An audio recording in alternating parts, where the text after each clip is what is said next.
صدمة كبيرة إلى جماهير برشلونة. ليفاندوسكي قرر يطلع من برشلونة، يقول ماكو احترام ولحد الآن ما قرروا يجددون لي العقد. يعني ما دزوا لي مبكرا، يعني ما دزوا لي العقد، قالوا راح نجدد لك. يقول مغلسين علي وما يحترموني، فيقول اقرر اطلع احسن لي بالوجه الابيض، احسن ما اطلع بالوجه الاسود وبكرامته احسن. يقول قررت اطلع احسن لي، اشوف لي نادي ثاني اشرف واحسن.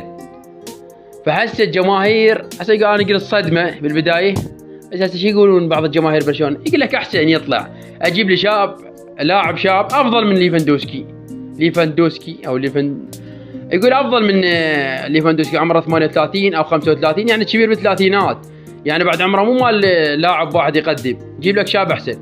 انا اقول لا، ليفاندوسكي لاعب يعني من طينه الكبار، مو لاعب يعني عادي.